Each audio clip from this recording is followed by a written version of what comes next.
Bienvenue dans le podcast Anasio pour une enfance protégée, rubrique pour les enfants.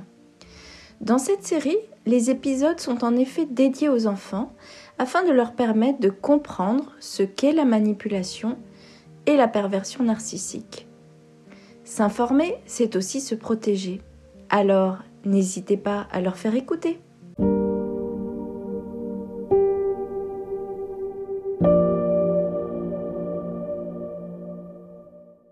Dans le précédent podcast, je t'ai expliqué quelles étaient les 7 caractéristiques pour détecter ce que l'on appelle un pervers narcissique. Une des caractéristiques, c'était qu'il manipule. Mais comment procède-t-il ? Le pervers narcissique et même le manipulateur utilisent ce que l'on appelle le triangle de la manipulation ou aussi le triangle de Karpman. À chaque bout du triangle, on retrouve 3 rôles. Celui de victime, celui de bourreau et celui de sauveur. La victime, c'est quoi ? C'est la personne qui est blessée, qui se plaint tout le temps. Le bourreau, c'est celui qui joue le rôle de méchant, qui est agressif, qui critique, dévalorise, pointe tout ce qui ne va pas et qui humilie. Le sauveur, c'est celui qui veut sauver, réparer, protéger tout le monde. Celui que l'on appelle pervers narcissique va constamment créer des faux problèmes pour passer d'un rôle à l'autre, te mettant aussi dans l'un de ses rôles.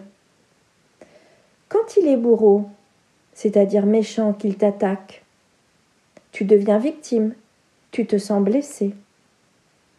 Mais alors, tu peux aussi t'énerver en réponse. Et donc, tu deviens à ton tour bourreau et lui victime. Il peut aussi se positionner en sauveur, c'est celui qui vient te sauver, toi, la victime. Donc, tu vois, les deux sont liés. L'un ne va pas sans l'autre. Pour qu'il y ait un bourreau, il faut une victime. Pour qu'il y ait une victime, il faut un bourreau. Pour qu'il y ait un sauveur, il faut aussi une victime. Je vais te donner 3 exemples. Exemple de Gabin. Gabin se plaint tous les jours de tout. Sauf qu'aujourd'hui, c'est toi qui ne vas pas bien. Tu te sens malade, fiévreux. Tu aurais besoin de réconfort. Tu en parles donc à Gabin, avec qui tu t'entends bien. Mais Gabin ne t'écoute même pas, et c'est pas la première fois. Et même, au lieu de t'écouter, Gabin va te parler à nouveau de ses problèmes, de sa dispute avec Gabriel. Gabin joue le rôle de victime. Autre exemple. Une amie ne te parle plus depuis plusieurs jours. Elle t'ignore complètement. Tu ne sais pas trop pourquoi. Un jour, elle est à la sortie des cours avec un autre groupe d'amis. Tu passes devant en sortant des cours et là, elle te crie tout fort. « Alors Léa, tu sais plus dire bonjour ?»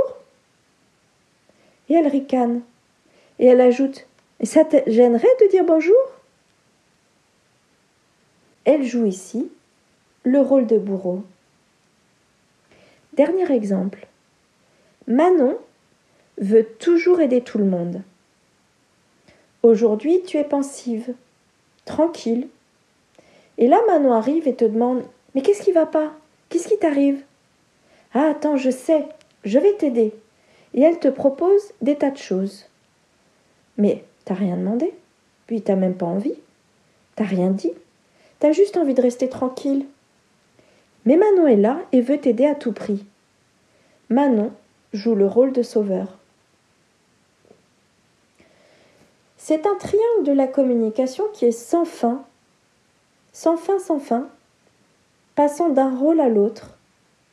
Et les personnes manipulatrices utilisent tout le temps ce schéma. Sauf que c'est un type de communication qui n'est pas bon. Il est même considéré comme agressif, car il ne respecte pas les besoins de la personne. Comme tu l'as vu d'ailleurs dans les exemples. et il entraîne beaucoup de stress. Alors le mieux, c'est d'éviter tout ça. Comment faire ? Déjà, c'est bien de connaître ce fonctionnement pour essayer de l'identifier. Le deuxième point, c'est que si tu vois des personnes comme ça, il vaut mieux mettre de la distance avec ces personnes-là. Et le troisième point, c'est d'essayer d'en parler avec quelqu'un de confiance si tu as besoin d'aide.